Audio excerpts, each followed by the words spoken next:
Welcome back to Plantopia. Plantopia is the plant health podcast of the American Phytopathological Society, and I'm your host, Matt Kasson. I'm an associate professor of forest pathology and mycology at West Virginia University. This is the third episode of Season 5 of Plantopia, and it's my absolute pleasure to welcome APS President Dr. Garrett, Preeminent Professor of Plant Pathology in the Global Food Institute, the Emerging Pathogens Institute, and the Plant Pathology Department at the University of Florida in Gainesville. Dr. Garrett completed a BS in International Agronomy at Purdue University, an MS in Statistics, a second MS in Plant Pathology and Weed Sciences from Colorado State University, and a PhD in Botany and Plant Pathology from Oregon State University. Dr. Garrett began her academic journey in 2000 as an assistant professor of plant pathology in the Department of Plant Pathology at Kansas State University, working her way up to full professor. In 2015, she left Kansas to join the Plant Pathology Department, where she serves as Preeminent Professor of Plant Pathology at the University of Florida. Dr. Garrett's publication record is impressive, with well over 100 peer-reviewed publications spanning top science journals and esteemed society journals on topics including epidemiology and disease ecology, global change, microbiomes, research and development, and tropical agriculture. Dr. Garrett is the recipient of numerous honors, including being elected a AAAS Fellow in 2019 and a University of Florida IFAS International Research Fellow in 2024. Dr. Garrett has been an active member of APS for much of her career, having served on and chaired committees for epidemiology and tropical plant pathology, as well as participating in the Emerging Pathogens Initiative. Dr. Garrett has also presented several workshops at Plant Health and APS division meetings over the years. She also served as senior editor for Phytopathology and as editor for Annual Review of Phytopathology. President Garrett, welcome to Plantopia. Oh, thank you. Yeah, it's a pleasure to be here. Thanks. And this is the first time anybody has called me President Garrett. Well, you are the president of our professional society, and Plantopia is the plant health podcast of APS, so I think it's only right to address you as such. Now, I'm sure a lot of our listeners, particularly our membership, are eager to hear updates concerning APS and Plant Health 2025 and all of that.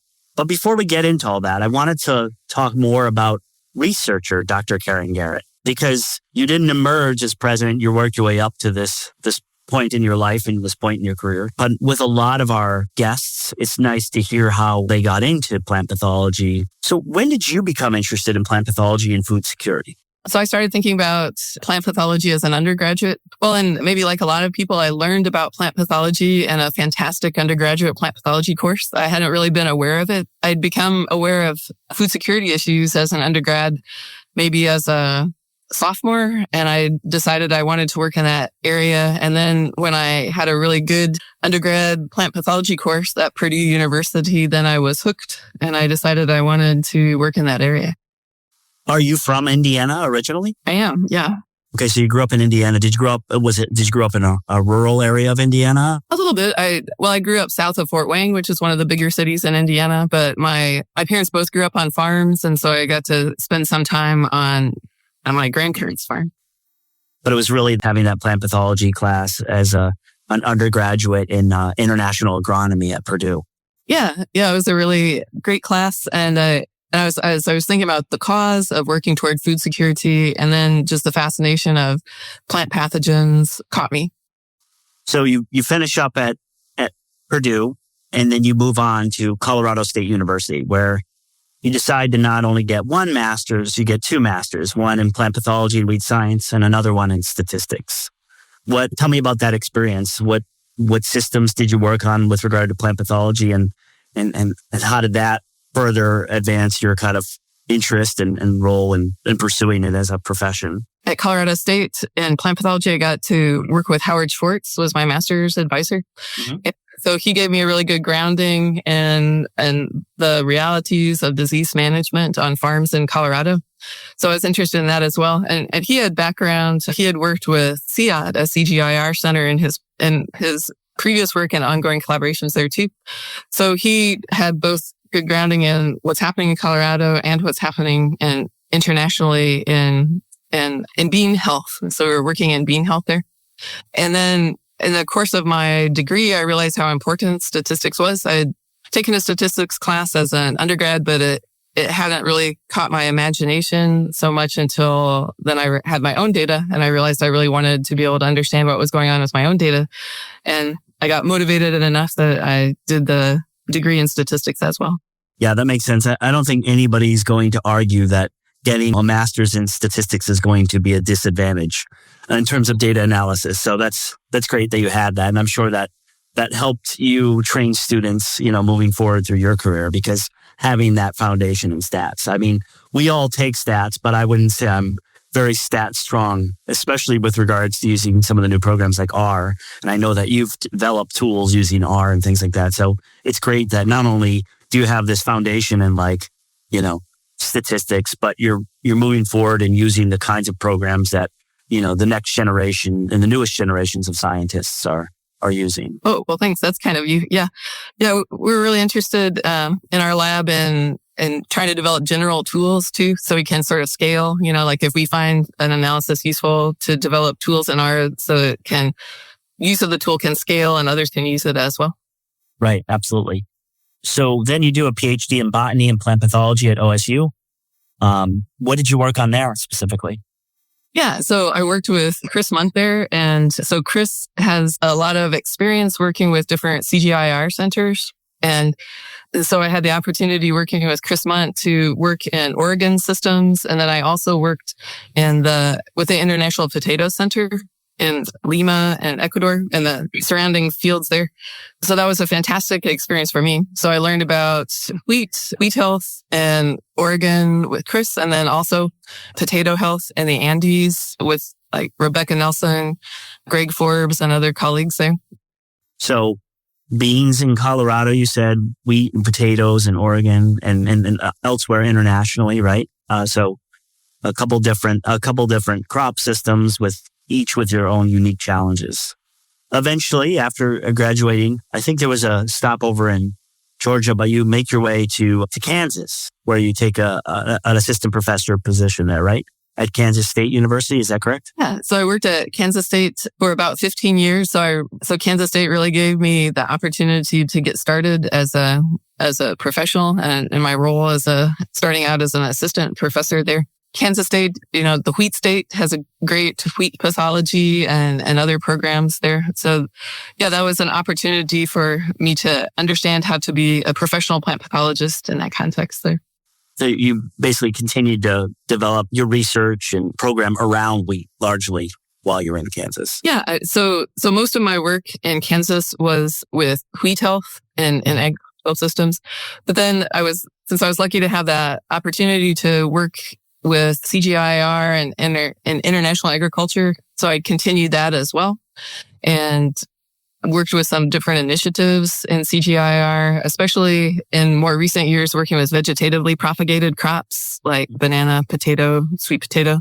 Of course, our plant health, they offer particular challenges since they're vegetatively propagated, that it's easier to spread pathogens in seed production. And a lot of countries don't necessarily have effective certified seed programs. So that's something that needs to be built up more globally. Yeah, I think you're currently working on, or maybe it's done, an annual review on some tuber-related diseases. Did I see that on your CV? Oh, yeah, just recently. So that was a synthesis led by Jorge Andrade Piedra. Yeah, and so part of the team. He's been leading a group of people. Well, there are lots of leaders in this team. Like CG has a lot of great plant pathologists. So in 2015, you're a full professor at Kansas, and you pick up and you move to Florida. Do you want to talk a little bit about that transition? Or one of the fascinating things about working in Florida is being close to the tropics and having, well, of course, in South Florida, a lot of crops, like, well, a little bit of banana production, of course, avocado production, citrus production. In the very south, a little mango production, so that's a exciting new type of system. So part of the motivation to move to Florida is you're already working and traveling and partnering to work on tropical diseases. But by being in Florida, it allows you to ask and answer some of those questions in Florida itself, because you have the climate to grow some of these crops. Yeah. I think that's one of the strengths at University of Florida is it's poised, at the edge of the tropics. And so it's really well positioned to engage with research and crops important in the tropics. Also, like you're not just a preeminent professor in the Department of Plant Pathology. You are, but you're also associated with these two institutes, the Global Food Systems Institute, the Emerging Pathogens Institute. Are these institutes that were already in place and you came to join them, or did you create them, or were you part of that, developing these institutes to answer in some of the research questions that you had? Oh, yeah. So, what's now the Global Food Systems Institute, it's gone through a couple of different names over the years, but actually my hiring was part of setting that up. Like there were a number of people that were hired when what's now the Global Food Systems Institute was being put in place. Mm-hmm. And so that's been a really fantastic opportunity for me as well. The interdisciplinary types of conversations and projects that are part of that institute are really stimulating and having influence across our campus for thinking about how to engage globally. Absolutely. When I look at the names of these institutes and I look at your research projects, certainly there's some that are USAID, like your area project, strengthening capacity of Haitians to improve the country's critical agriculture, some of your national food security, your R2M, your collaborations with CGIAR. These are all really important global partnerships to help secure food security. And certainly a lot of these agencies and funding mechanisms are now directly under threat. How does someone who has built their career around these kinds of partnerships and are so reliant on these partnerships adjust in modern day with all these changes in administration and these changes to policies that directly impact, your funding? Yeah, that's a great question. So for me as an individual scientist, I'm still figuring that out. So of course, when there are times of rapid change, we have to look at also the opportunities that might be in there. So we're still keeping up with what these changes are and then thinking about how we can reformulate our programs to fit into a new sort of environment so we're still waiting to see exactly what that new environment will be, right? As things are still changing rapidly. Right. So I think it's important to try to look at the opportunity side of that. So like if there's rebuilding of these sorts of enterprises, how can we have the best influence on how it's rebuilt so if there isn't a USAID, but there's something new that has some of the same roles of USAID, how can we help to make that as effective as possible?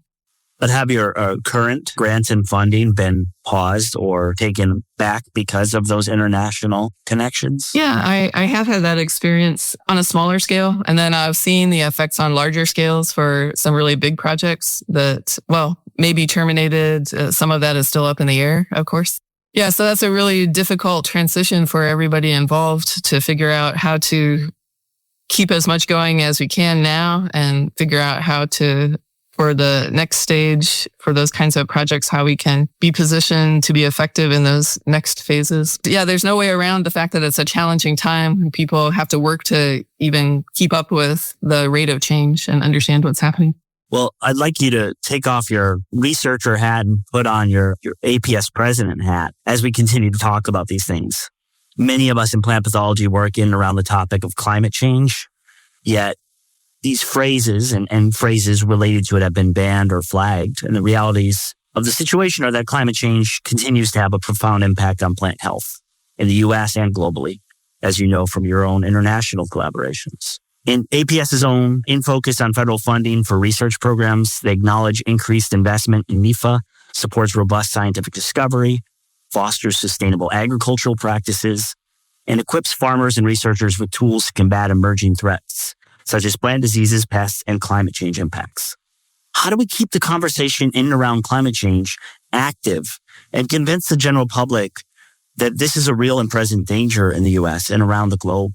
Yeah, that's a question that we're debating a lot in APS. What's the best approach to that? Where do you accommodate different views? Where do you stick to the scientific view? Well, so I think about a quote from you, Matt. I probably don't have it exactly right, but when you were talking about science communication, you had said something about how you need to meet people where they are. That really stuck with me as a practical approach. Well, and how can you not do that? So, I mean, it's true seemingly that the term climate change will shift the discussion into a political debate automatically in some people's minds, right? And so if we can just use another term and it doesn't produce that shift into political debate, then we can do that. And well, especially in more casual communication, right? Like in our scientific publications, we don't want to try to avoid using the term climate change, but in outside scientific publications, I think it's good to try to communicate in a way that's effective for the audience. Right. And I would agree with the meet people where they are and kind of move away from using technical jargon that's going to alienate scientists and the general public. But we can't deny the fact that these terms and the information that they capture, need to be put into grants and grant to explain the actual science. Obviously APS is a science-based organization. A lot of our other science-focused organizations. These organizations base decisions on scientific facts. And the fact is that these climate impacts are real and profound. And we need to discuss them in our grant submissions and things like that. And if they're going to be flagged at that phase, then we're never going to be funded for it. And yeah, we could change the language and try to meet people where they are. But the fact is that even calling something else to appease the other side can be challenging too, because, then they catch on to that and they're like, well, you can't use this phrase as a proxy for this phrase. So it's just, it just presents the challenges and trying to deal with this. And, especially for early career scientists that are, they need this grant, their first grant. And if they've built their career around climate impacts to plant health, then they're in a real pickle. Yeah, that's definitely a challenge. Well, an interesting point that if you just say climate variability, people might notice that equals climate change. How have these newly implemented federal and state policies impacted Plant Health 2025? Presumably there's uncertainty about federal travel restrictions. I think you and I exchanged some information about some of the speakers not being able to come because they represent organizations that may no longer exist or have been changed completely. The networking opportunities associated with plant health, well, they're unparalleled. But how do we address the fact that many early career plant pathologists who would benefit most from attending may not have the funds to travel to Hawaii? And what's APS doing and developing on that front?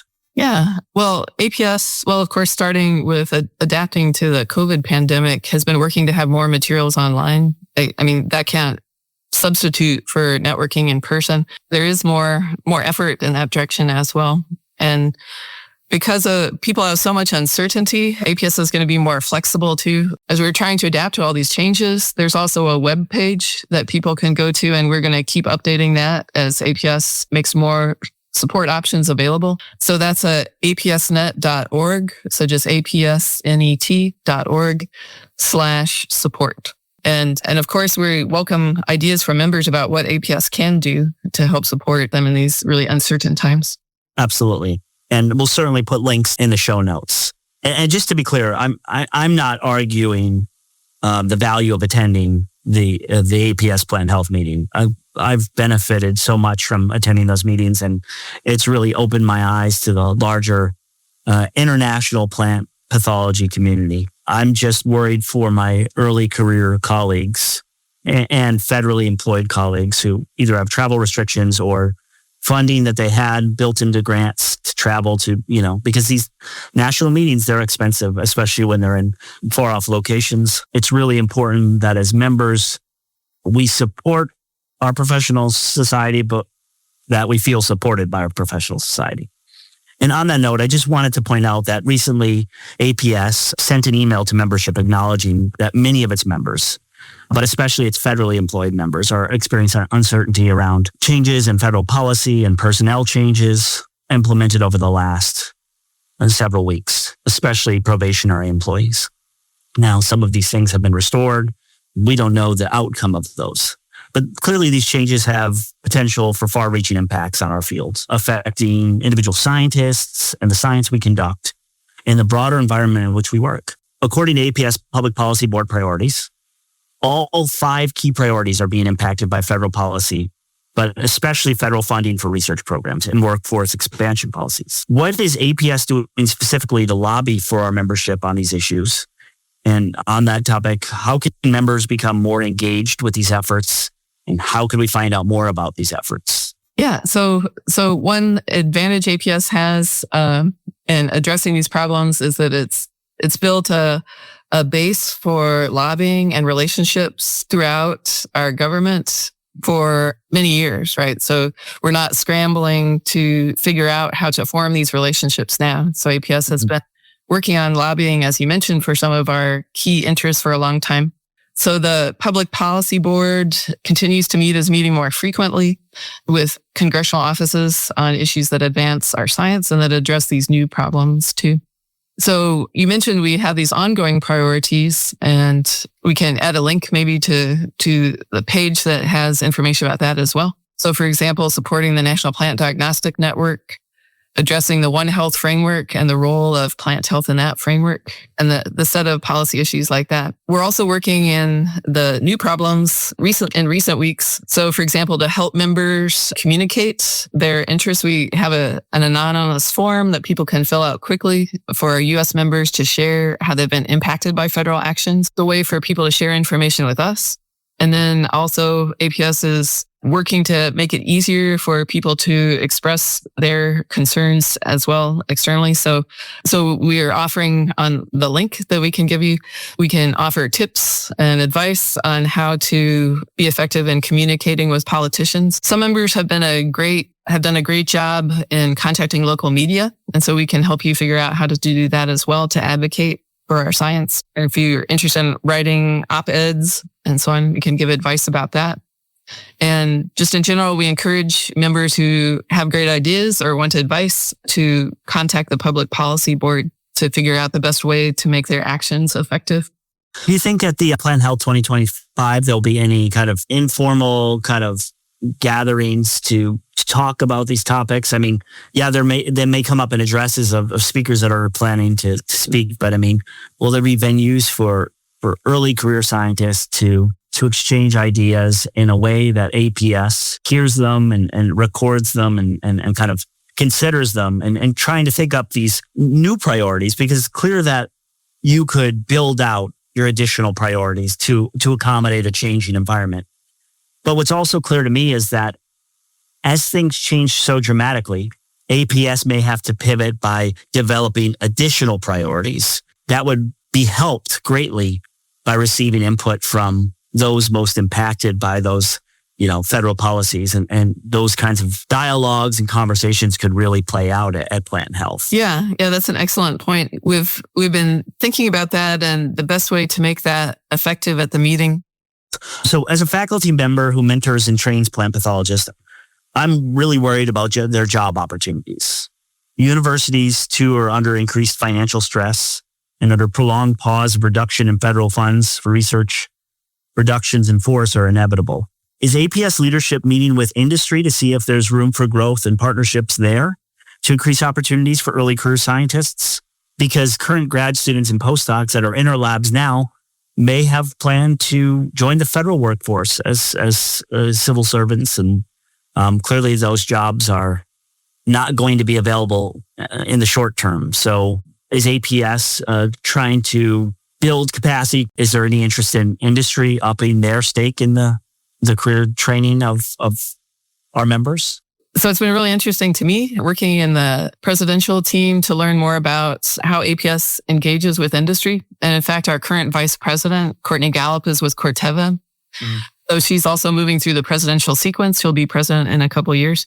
So there's really strong engagement with APS and industry. It's going to be hard to recruit the next generation of plant scientists and plant pathologists without job prospects. The private sector could absorb some of these things. There's a lot of good jobs for plant pathologists working in industry, but they can't absorb all of that. So my hope is that maybe not in the short term, but maybe in the longer term, we start to realize the flaws of cutting a lot of these federal agencies that really serve to protect our food security here domestically, but also have profound impact on food security internationally. Yeah. So one aspect of the APS Public Policy Board's work is in looking at how to expand the workforce pipeline. So the Public Policy Board is going to continue to make the case for developing more jobs in science in the federal government. So like, as you say, there's the short term and the long term. So in the short term, there's all this uncertainty. But in the long run, we'll keep working to increase opportunities for training and then for jobs for students and postdocs in our profession. Is there any sectors in our discipline that you feel are more buffered from wide sweeping federal cuts? And does APS plan to build additional capacity in those areas or strengthen relationships? I can't think of one. I'm just curious if I'm just missing some sector that might be more protected. Well, in discussions in APS, people brought up the idea of ag tech. APS is looking to engage innovative companies that are working in that sector at Plant Health 2025 and thinking about more ways to engage with that sector, at the meeting and throughout the year. We encourage any members who are working in the ag tech space to attend the meeting, give us your ideas, how APS can work best for you, and to take part in our opportunities that we're working on. When I think about even the USDA and the different organizational structure there, a number of us, you included, have received and probably currently receive funding from APHIS. And APHIS is really good in preventing emerging pathogens from establishing here in the U.S. And obviously there's a lot of threats to domestic agriculture in terms of imported pathogens and pests. I know you've worked on laurel wilt and, there's all kinds of things that come in through international trade. Do you think APHIS will see an increase in funding for that reason? Because it is really focused on early detection and rapid response to emerging and critical threats to our agricultural infrastructure? Well, yeah, that's a really interesting point because, some of these issues come back to communication, like how readily can we communicate the value of our work? And for work that's designed to have long-term payoffs, it's not necessarily as easy to communicate that. But as you say, APHIS's work is pretty easy to communicate, right? Like we need to take these really we need to keep these problematic pests out of our country. So I think that is a good point for communicating readily the value of what plant pathologists do. Right. And you think about the Plant Quarantine Act of 1912, or you think about some of these other phytosanitary measures and laws that have been put into place. They all always follow on the heels of chestnut blight or the introduction of Dutch elm disease, really landscape transforming plant diseases that change the way our forests look, change the health of our forests and the vitality of our forests. So certainly as a forest pathologist, I can't help but think about those introduced pathogens and some of the ones that have most likely been prevented from establishing here thanks to the efforts of APHIS and other USDA organizations that are, employing a lot of plant pathologists that came up through our organization, trained in our network of universities and really care about plant health and, having functioning, viable ecosystems that support our planet, That's one of the challenges. And because to some extent in a profession like ours, if we're successful, people aren't aware of what we're doing, right? So it's when things are not working out, then people are aware. So I'd like to come back to Plant Health 2025. If we talked about some barriers to going, a lot of reasons to go. And I thought maybe give you a chance to highlight some things that are happening or just talk generally about your position of why it's an important, exciting meeting to attend and what people that are attending an APS Plant Health meeting for the first time, look forward to. Sure. Yeah. As you mentioned, it's a really great opportunity for networking. That's one thing that people value the most. And it's wonderful to get the opportunity to meet the people you've maybe read their work before, and now you get to meet them in person. So that's great. And for people for whom travel is especially important, if they can receive training, there are going to be a lot of interesting workshops that will be valuable for building the skills, for example, of federal employees. So here are just a few of those. One is automated analysis of pathogen genomes using pathogen surveillance and the Genome Archive web server. Another general one, Python and machine learning for plant pathologists. And another one, tackling global challenges in plant pathology with AI, forecasting, imaging, and protein prediction. So this kind of training is one of the good opportunities at Plant Health 2025. And of course, you can learn about the world of plant pathology. You can expand your understanding of your own area, like your favorite pathogen. You can expand your understanding. And it's also a great opportunity to hear world-leading scientists talk about their own research. Maybe it's not related directly to what you do, but you'll get inspiration for a new angle on your own work. APS meetings are great for that. Yeah, I was actually at the last meeting in Hawaii in 2011. I brought my almost 1-year-old son, who's now 14, to that meeting. So I know it's been a while since I've been in Hawaii because I can just look at him and see that he's taller than me because he was in my arms at the last meeting. But I've attended a lot of the plant health meetings and look forward to those opportunities. But you're right, the workshops can be really important in developing these specialized skills that you might not have access to in your own departments, or just making that connection with the instructor who's the expert in the area that could then collaborate with you in the future. Those workshops are smaller, so it gives you a more intimate setting to have these kind of one-on-one conversations. And, if you're in the poster hall, it can be a little overwhelming because there's a lot of people, but that's fun too. But there's all these different opportunities to interact with people at different scales at the Plant Health 2025. Yeah. And I'll put in a plug for our opening speaker, Van Schepler-Loop. So the theme for the meeting is global communities collaborating to address global risk. And she's a fantastic example of this. She works at the International Rice Research Institute and coordinates projects across 20 countries, looking at a set of important rice pathogens and how these countries can coordinate their efforts and get the best value for their efforts by working together. So I think that's a really exciting example and should help inspire us to think about how to form really good international collaborations. One of the other things that it's easy to talk about because we're on the topic of the Plant Health 2025 is involvement in APS. Now, at the national meeting every year, all these committees tend to have an in-person meeting where they get together, and they obviously have virtual periodic meetings where these different committees get together, whether we're talking about the ecology committee or the various committees APS has, and there's a lot of them. You've been involved with APS for a while. You've worked your way up to president. What got you interested in being part of APS?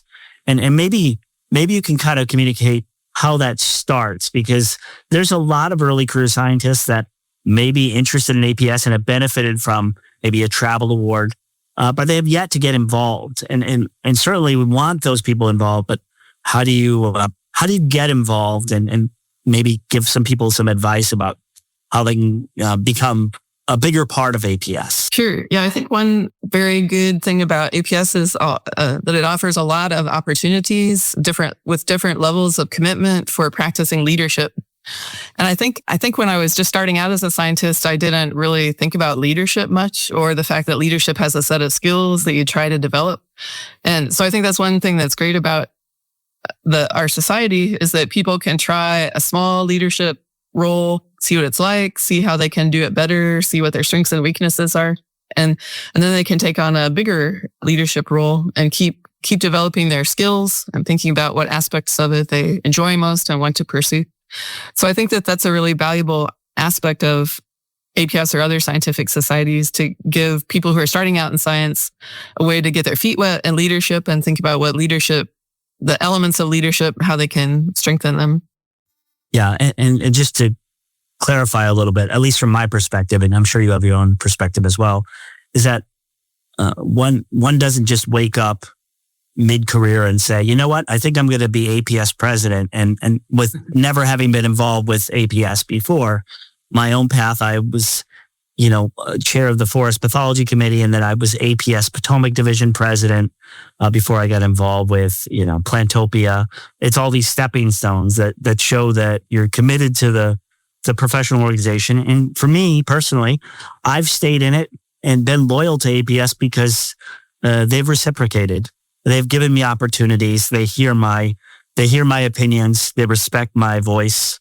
When I see all that APS is doing, I can see myself among those opportunities. So clearly my voice is being heard. And to me, that's important. And APS is a big organization. But I do feel like as a participating member that it's paid in dividends for me, at least. Yeah. And so we're thinking a lot about politics these days, but I've been thinking about politics some as a result of APS experience, not in the sense of adversarial partisan politics, but in the sense of creating systems that work for people's shared interests. And so from that standpoint, a scientific society is a fantastic invention. Like, if nobody had thought about it and someone just thought about it now, I'd be like, fantastic. That could be so useful.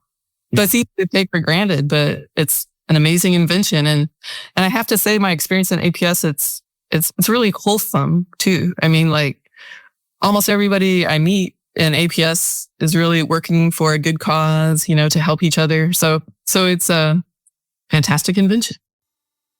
Karen, 2 weeks ago, APS sent an email detailing how APS was actively monitoring policy changes, advocating for research initiatives, and welcoming members to share their experiences, contact their representatives to strengthen advocacy.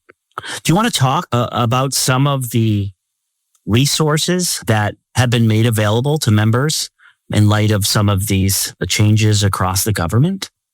Yeah, thanks. Yeah, on that apsnet.org member support page, that gives some information and links that members can use. So I'll just tell you quickly what's on that page for now, and we keep adding to it as we come up with other ideas or members suggest other ideas to us. So on that webpage, you can see some information about support for members, especially members who might be on the job market again unexpectedly. The APS job board will let them post resumes. So that's one resource. And if people have been impacted by job losses and funding cuts, they can also have their membership dues waived for a period of time.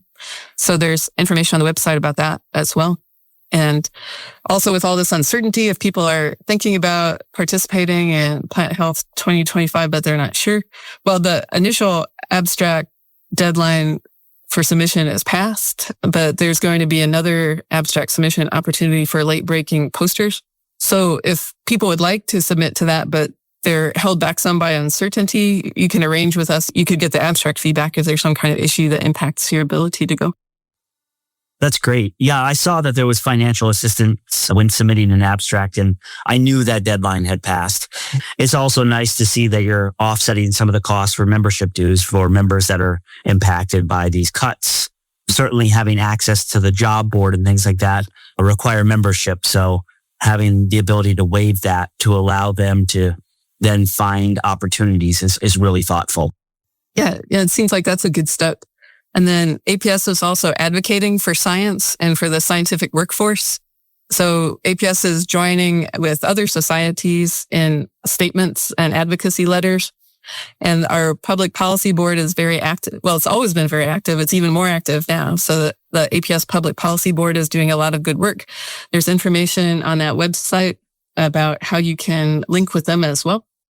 What are some of the other organizations you're kind of partnering with? Are these other scientific societies that are here domestically, like ASM and MSA and those kinds of, or are these more like international plant health organizations? Well, so we have a special focus right now on the U.S. There are long lists of scientific societies who are signing on to these advocacy letters. And so they're the usual suspects, right? As you were mentioning, the plant science societies, microbiology societies, entomology, so on. So like everybody's thinking about how we can maintain the strength of our scientific community. Great. Well, it's been great talking with you, and I appreciate your time. And look forward to chatting with you in person in the future. Yeah, thanks so much. Thanks for the opportunity to participate in the podcast. Absolutely. We've just heard from APS President Dr. Karen Garrett. Preeminent Professor of Plant Pathology in the Plant Pathology Department, the Global Food Systems Institute, and the Emerging Pathogens Institute at the University of Florida in Gainesville, Florida. As always, be sure to check out the show notes for this episode immediately following the episode description. I'm Matt Kasson, host of Plantopia. Thanks for listening.